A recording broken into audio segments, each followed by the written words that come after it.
Hello, and welcome to the Beautiful AI Podcast, brought to you by Perfect Corp, the leading provider of AI and AR solutions in the world of beauty and fashion. This podcast explores the many ways AI innovation is enhancing the lives of consumers and creating a more beautiful world. Join our host, technology thought leader Wayne Liu, as he talks with industry leaders about the AI innovations influencing the world today. If you're interested in learning more about the transformative impact of AI, keep listening.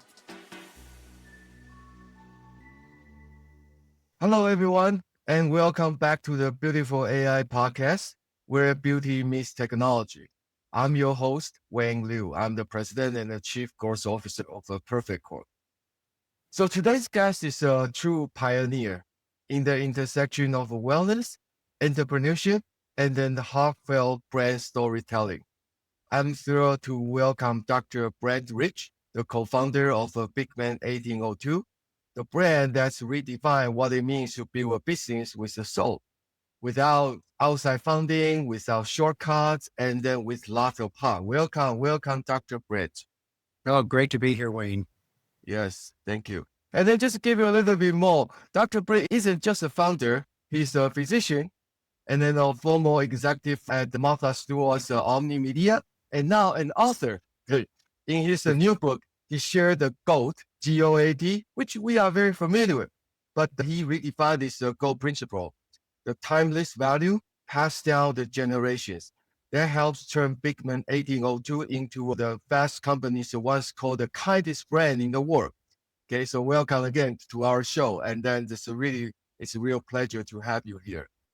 So why don't we just start with your journey, as a physician and then the entrepreneurship and also executive. So your journey with the Beekman 1802, you built such a beloved brand from the ground up. Can you take us back to where the everything started? What inspired you to create this brand? Sure. And again, it's such a pleasure to be here chatting with you. We came from a very untechnical background. As you said, my background was in medicine. My specialty was in longevity and aging. And I started out on faculty at Mount Sinai Hospital in New York City. And then after getting my MBA, had gone to work at Martha Stewart Omni Media to head up her health and wellness division. And I thought that my career path was pretty well set. And my partner was working in advertising. He had already written a couple of books. And in 2006, we had purchased a farm in upstate New York, thinking it was going to be our weekend getaway from our lives in the city. And we thought, oh, we'll grow our own food and, it'd just be a nice respite from all the work that we were doing in the city. And we were coming up on the weekends. And one weekend we came and there was a note in our mailbox from a local farmer who was losing his farm. And he said, I have a herd of 100 goats and I'm losing my farm. Could I please bring my goats to your property to graze? Otherwise, I'll have to sell them. And so we met with him. We saw how much he loved the animals and how, they were such a part of his life. And we said, sure, that is completely fine. Bring them to our farm. There's another little cottage on the farm. You can live there and we'll see you on the weekends. Otherwise you can just, take care of the farm and keep an eye on things. And we say that was the original act of kindness that started Beekman 1802, because again, neither of us had any inclination that we were going to be entrepreneurs or that we were going to start a beauty company. But in 2008, we both lost our jobs within a month of one another when the big recession hit. That recession particularly hit, the creative fields, media, really, really hard in New York City. And so we decamped to the farm. And after a couple of months of depression, we said, okay, what can we do with the goat milk? And one of the top things that came up was goat milk soap. And so we started making goat milk soap. Again, not thinking we were going to, start a big beauty company. We just said, okay, we have this asset. How can we make the most of this asset? So we started making the goat milk soap, and, our neighbors would come over and help us wrap the bar of soap at our dining room table, which is why we still call all of our customers neighbors. Mm-hmm. And that's really how the company started. And now we've sold 60 million bars of that soap. And that has really funded all of the research that we've subsequently done in goat milk and why goat milk has been used for so many thousands of years to treat people with sensitive skin. and looking at each ingredient in the goat milk and how that might be influencing the skin barrier, how it might be influencing the skin microbiome. And that's how the company started. So as scientific as we've become, it really all started from that single act of kindness, one neighbor helping another neighbor. Hmm. Wow, that's one of the most inspiring and fun story I ever heard from the founder. So, sometimes the journey start with something which is really accident, right? So you didn't plan for that, but it just happened. Yeah, so I love the story. And also you talk about scientific, okay? So we know you are a physician, and then your background as a founder of a physician is quite unique. So how's your medical training influence how you think about the product development and the customer care? That's such a good question, Wayne. And of all the interviews that we have ever done, no one has ever asked me that, surprisingly. I think there's a couple of ways it plays in. One, physicians are trained to think in a very specific way, in a very observational way, like look at what's going on, try to put all the pieces together and make a decision. So I definitely think that comes into play when we're looking at both the marketplace and what customers want and what customers need. Also, physicians, by way of our training, we become very confident in our decision making. Sometimes people would say overconfident, but we're used to making life and death decisions very quickly. And so once I have all the data in front of me, I can make a decision very quickly. Like I don't labor over a decision. So as long as I have all the data in front of me, I can make a decision very quickly. And I think that certainly helps in product development and strategy. And then also, with physicians, every physician, no matter what field you're in, takes the Hippocratic Oath. And that oath is first do no harm. And I really do think at Beekman, we really do look at that because we are focused so much on skin, sensitive skin. We're focused on the microbiome of the skin. And so I think that just gives a unique approach to how we think about product development, because yes, we want everything to be incredibly clinically effective, and they are, but we first think, okay, is this going to harm the person's skin in any way? And then I think lastly, just because of my particular training in aging, on the medical wards, I spent a lot of time, helping chronic wounds heal. And so that's really where my interest in the skin integument and the microbiome and how it influences wound healing really came to be. And so as, our industry started looking more at skin microbiome over the last several years, it just resurfaced all of those things that had been such an interest to me when I was actually working on the medical wards. Yes, so absolutely. It seems like your medical training really get very deep into the brand building, especially the kindness and then with a good heart. That's essential for the physician. And you pack this kind of essential into this ingredient, right, into your new the product, the Beekman 1802. Okay, so that's great. So let's talk about your book. Okay, so your new book talk about building not just a good business, right, but a great one. We know that's a lot of a business book out there, right? But your book is a difference because you talk about the value. What's the value make a company a great one? So what's the inspiration behind writing this book? Okay, since you are the physician, you are the founder, you own the brand. So now you become an author. So what's the reason behind writing the book? Well, the book is called G.O.A.T Wisdom, Greatest of All Time Wisdom, and it's in partnership with Harvard Business Review Press. And, we started working on it about 2 years ago. And I think really the thrust of why we wanted to write the book was because we had felt, we're a company that's been in business for 16 years. And we had felt that over the past decade within the beauty industry, and I think within industry overall, that people had gotten away from what were the real foundations of building a good, long lasting business, you know, aside from tech businesses, which, is the industry that you're in, which operates in a very different way of financing, a very different way of growth. I think because tech was such a sexy industry and everybody wanted that type of return and that type of momentum, I think people started looking at every business as if it was a tech business. In consumer product goods, that's just not the case. And I think it sent a lot of people down the wrong way of thinking about how to build a really great brand. I think people became confused when they had a product that was very successful. Maybe a product went viral, or maybe they had a collection of products that, were resonating for a particular moment of time. But one product going viral or even a collection of products doesn't necessarily make a brand. And I think if you want to create a brand, then you have to really go back to the fundamentals of building a business and thinking about the longevity of the business that you are planning. And I want to make an addendum to that and say that you can have a very good business and a very lucrative business generating multiple products. But my definition and our definition of a great business is a business that will stand the test of time. And there's a real differentiation between just a good business that generates a lot of money and a great business that stands the test of time.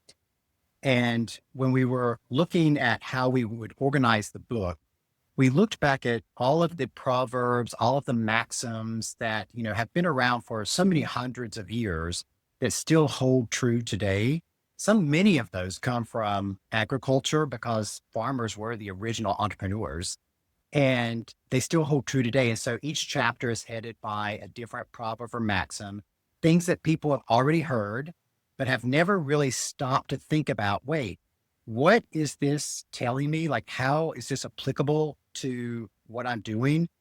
And then ultimately, when people get to the end of the book, what we hope that they have learned is how to turn all of the information that we are bombarded with in the course of a day, millions of units of information, and how are you selective about that information, and how do you convert that information into wisdom that is actually applicable to your business? And so that was the goal of it. That was the whole goal. So in the book, I really love how you reframe the GOAT, right? From the greatest of all time, which people think that's very unique. It's like only one or two people can reach that level, like, Kobe Bryant, this type of people. But actually you reframe it. You talk about this intergenerational principle, which you can pass from generation to generation. So it's sort of make something like it seems like unachievable for many people into something people actually can follow, right? So could you share a few of this timeless value, which you mentioned about timeless value and how you guide your leadership and decision making through this value? Before I get to that, I want to just add on to what you were saying. We do think, when we think of GOATs, a lot of times we think of, athletes or, people like that, like singular people. And what we try to say is that everybody can be a GOAT at whatever you want to be a GOAT at. But going into it, you need to define for yourself what is success, right? Because if you want to be a GOAT at something, you have to understand what you are, what's the end point of success. And for some people, success is becoming a billionaire. For some people, success is having a business that they can pass on to the next generation. For some people, they just want a great work-life balance. So I think the very first thing entrepreneurs need to do is figure out for themselves what is the success metric that is going to bring them the most happiness in their life. And then you can decide, okay, how am I going to become the GOAT to get me to my personal measure of success? And every time we're doing an interview, I always try to think of who I'm in the company of, and because there's so many bits of wisdom out there. And so I try to pull one thing that is very specific to the person I'm talking to. And because, Perfect Corp works in technology, in AI, which is, the topic of the moment on everybody's lips, I go back to this old piece of wisdom that lots of people have heard, and it's strike while the iron is hot. And, this is a bit of wisdom that goes all the way back to the 1300s. It was first recorded by Chaucer in the Canterbury Tales. And you have to understand a little bit about, blacksmithing to understand what it's talking about. But when you're trying to form and shape a piece of metal, you heat it up really hot in your furnace until it's molten. And then only when it's that glowing red and hot can you actually bend and shape it so that it becomes useful for you. Yeah. And I think anybody who's like thinking about AI and whether AI is applicable to their business or how AI is going to shape culture or cause them to lose their job, I think the most important thing is people right now to remember is strike while the iron is hot.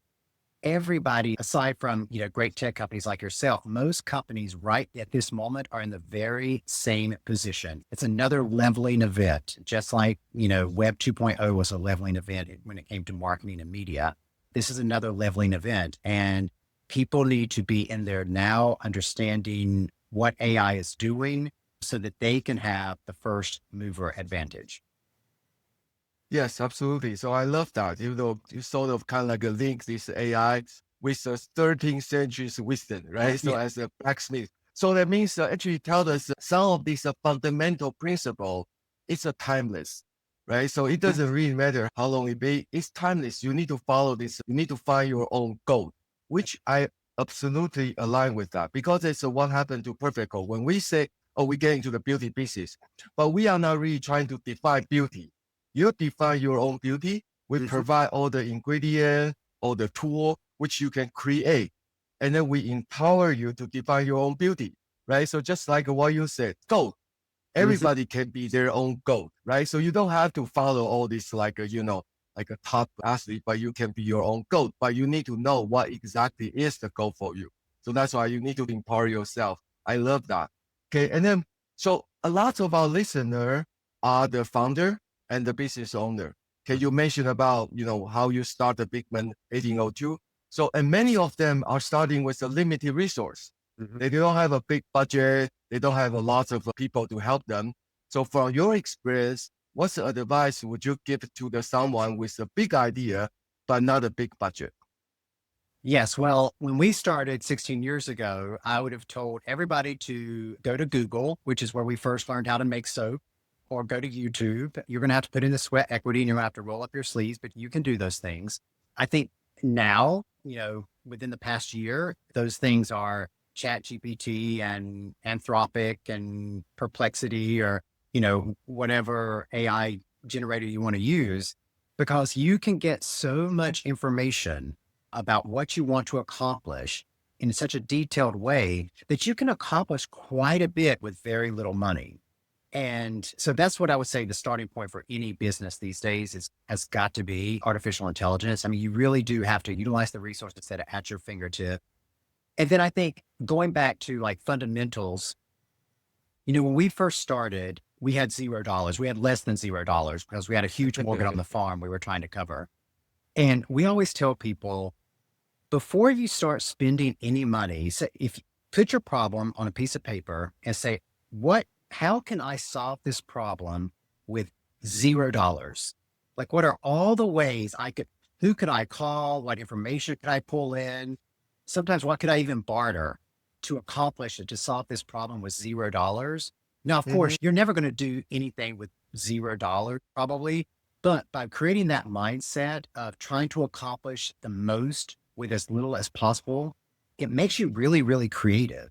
And you really do usually come up with an idea that you can accomplish for much more inexpensively than the amount of resources you thought you were going to have to use. If you're interested in this conversation and want to learn more about AI solutions for your business, consider booking a demo with Perfect Corp at www.perfectcorp.com/business. Contact us today and see how our selection of AI and AR solutions can take your business to new heights. Now, back to the episode. Yeah, so that's a good advice. Starting something with, put all your problem there and then think about if you don't have any money, how do you solve that? That's really a good starting point. It's also many situations for this startup company, especially right now in the situation which we know the funding is really difficult to get, right? So that's why you cannot imagine you always have a good fundraising run and then you always get into the unicorn. Right now it's not. So that's why think about how much you have. So anything, so beside that, based on what you say, right? So based on what you said about this fundamental, and then can you give us also some advice from the GO.A.T principle? Okay, like especially when you get into some setback, right? So because, business in the past, say like 16 years of your business, same thing with the Perfect Corp, we've been almost 10 years. It's up and down, right? So how do you personally stay grounded and also stay motivated when the inevitable setback happens? I think this goes back to mindset as well, because as you said, any business is going to have its ups and its downs, its wins and its losses. Yeah. And so the way that we particularly try to think about it is with optimism. And, you know, we might set a goal and try to accomplish that particular goal, and we might not make it. So we might have a setback. But instead of focusing on the fact that it was a setback, we say, okay, we maybe did not move the needle as much as we had wanted to. So maybe we didn't reach the goal that we wanted to, but what was the win in this situation? So it's almost like having a plan B for your win. And I think that's so critical for people because it not only keeps you optimistic, it keeps you having a positive mind, but it also keeps you mindful of the fact that within every win or within every loss, there are multiple wins and losses within the macro win and loss. And really make sure that you take an inventory of all of those wins and make sure that you not only capitalize on those wins, use them as sources of information to create future wins, but also just to give yourself a little pat on the back. You know, you won something. And it's amazing how powerful just acknowledging those micro wins can be. Yeah, so it's probably like a celebrate, right? So even a small win, you celebrate and motivate your team. You don't have to have like a big win. Every little step accumulated is a win. And That's then right. when you get a setback, you feel like, okay, actually you are winning. It's just like a Correct. playing game. Yeah. So Right. And it's super important when you have the loss, what you would think is a setback. It's super critical for you to think, okay, I didn't hit the goal I wanted to. So I had that setback, but what was the win in this scenario? That's so growing. A lot of people fail to do that. yes. So it's always also just to stay motivated, right? So find some bright spot. Even you are losing, you still have a win. It's very impossible. It's like everything is lose, right? So it's not possible. So even you lose again, you find some moment, right? So you can celebrate. I guess that's very important. Yeah. So it's great. And then we talk about, because it's a beautiful AI podcast, you mentioned about some of this AI. So let's do a deep dive on the AI. So we live in the world of AI, automation, and then the tech evolution. Just a couple of days, you have a new technology like a Google announce something, OpenAI announce something.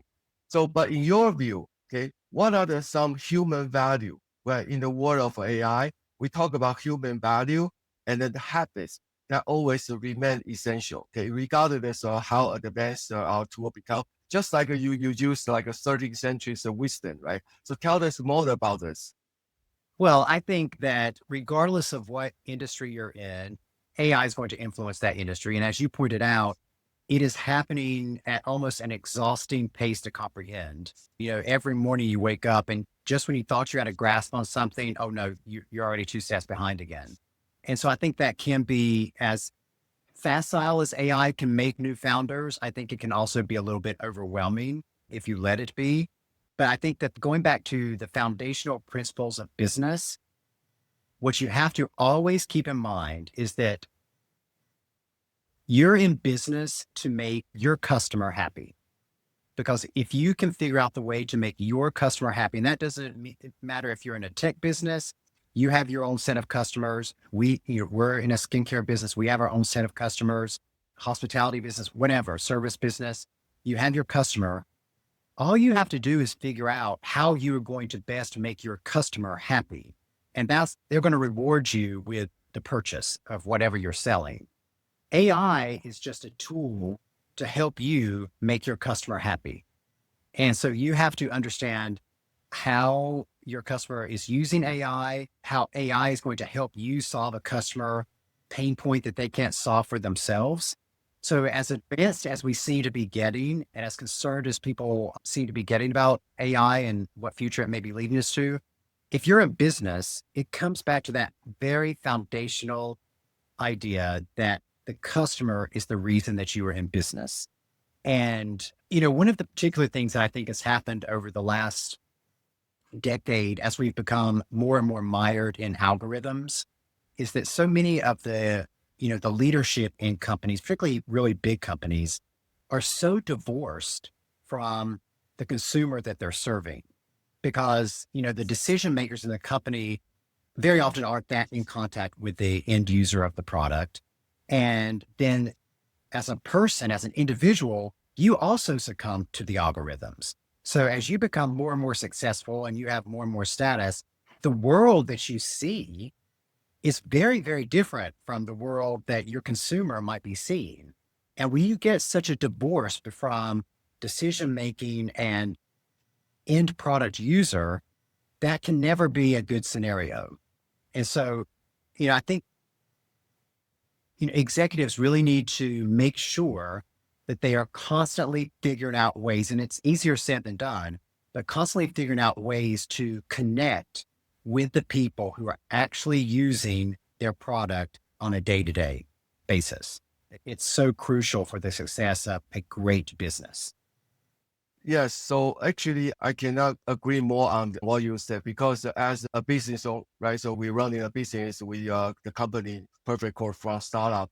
There's some business wisdom which I always follow. Okay, for example, as you say, thinking from customers' mind. So we always say like wearing people's shoes, but when you get into some kind of success, you start to depart from your customer, right? So because of what you see is very different from what your customers see. You may possess lots of knowledge, you can access lots of unique, some information, but your customer cannot. So you need to really think from customer perspective. So I always say, I am like a reluctant, like a stubbornly follow our mission.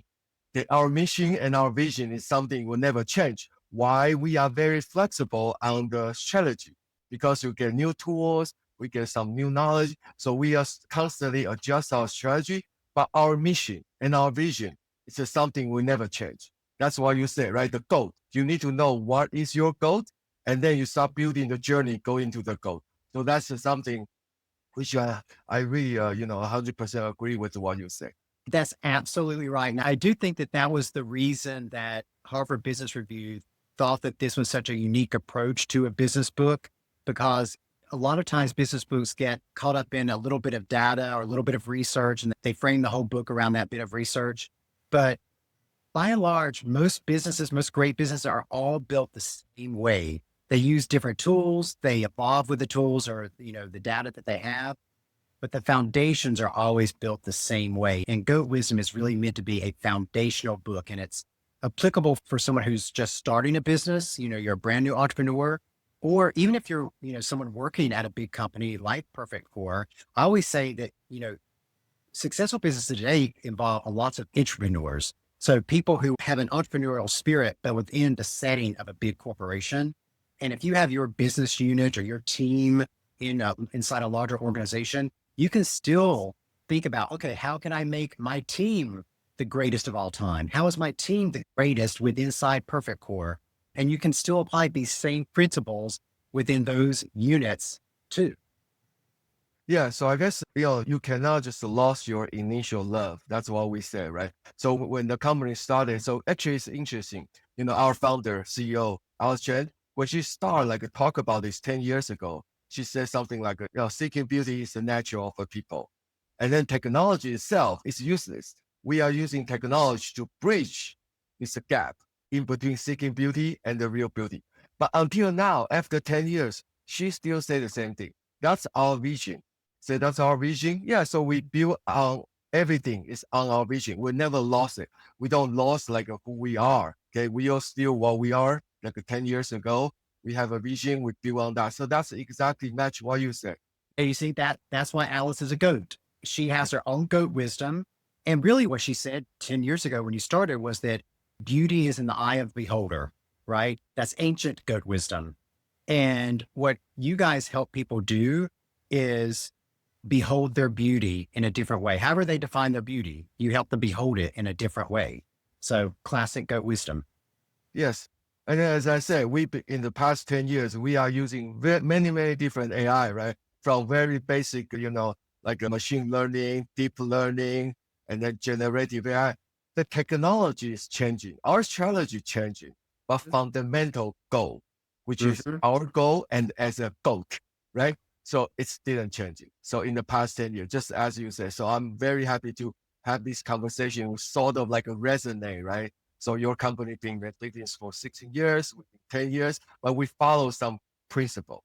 It's fundamental the same. Yeah. So for example, lots of for this business book talk about like a 10 skill 15 tricks or something like that. But actually, the most important one is the fundamental, the principle, right? That's right. So yeah, The wisdom. the And, wisdom. we always say to be a GOAT business, you have to surround yourself with GOATs. And that's one of the reasons I was so excited about doing this conversation with you, because you really are a GOAT in the field of what you're doing.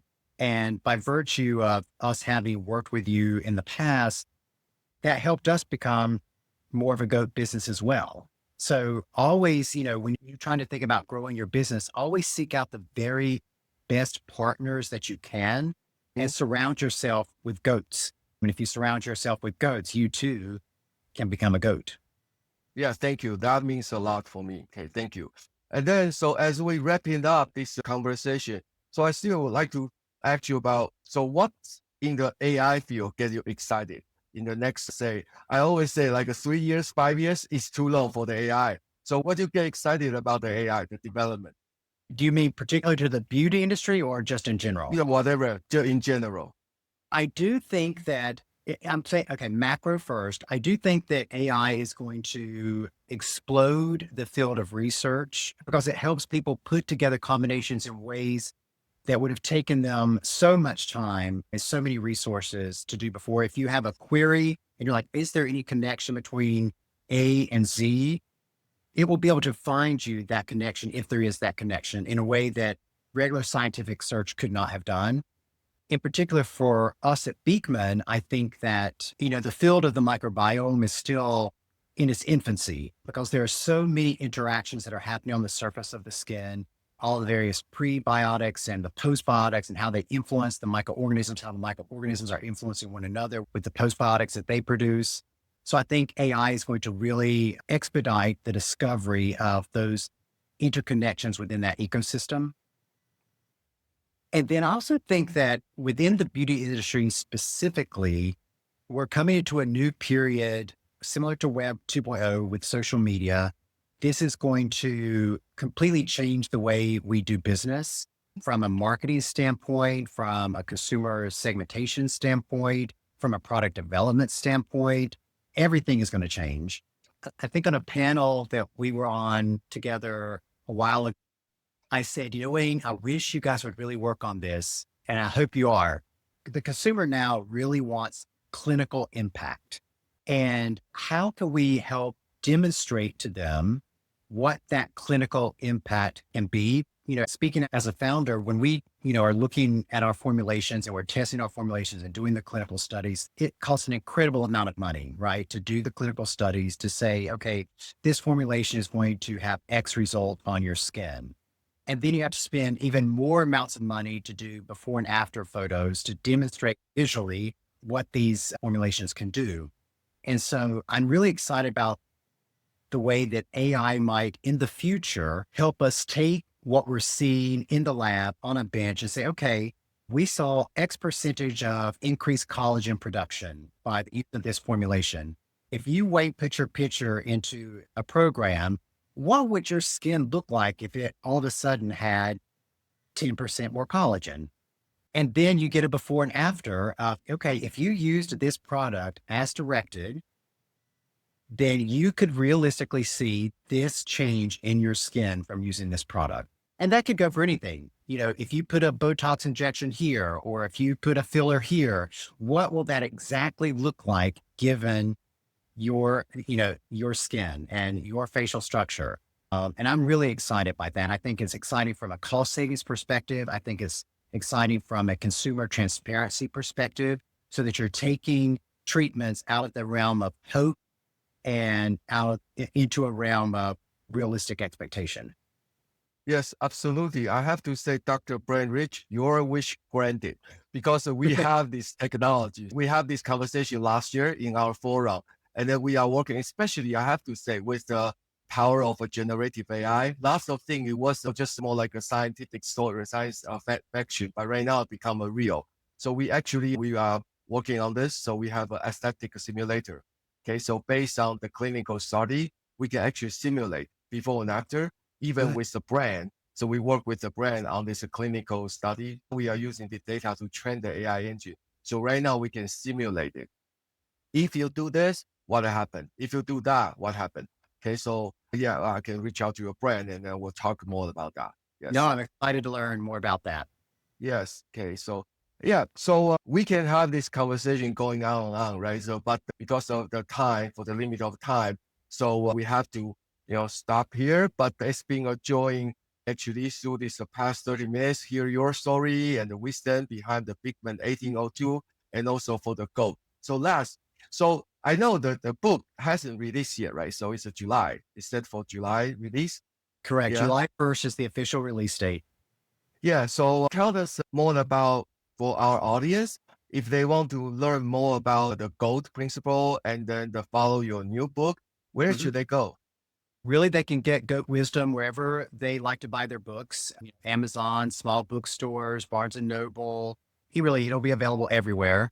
And we just really look forward to sharing and hearing back from people who utilize it. And also hearing back from people what were moments of GOAT wisdom in their lives that they always go back to, that guides them through their business decisions. We're looking forward to learning from one another. Yes, great. So thank you again, Brent, for joining us today and for the remaining us the kindness and then the timeless wisdom, resistance, and then the principle that guide for your business. So they are really the essential. Thank you so much. Thank you. Thanks, Wayne. Yeah. So, and for our listener, if you enjoy this episode, be sure to subscribe to the Beautiful AI podcast on the Apple, Spotify, or YouTube. And if you're building something beautiful, keep going. We're here to chill out for you. Okay, thank you. Until next time, I'm your host, and then this is the Beautiful AI podcast. Thank you. We hope you enjoyed listening to the Beautiful AI podcast. To continue exploring the world of beautiful AI and technology innovation, subscribe to the podcast on Spotify and Apple Podcasts, and be sure to join us for our next episode.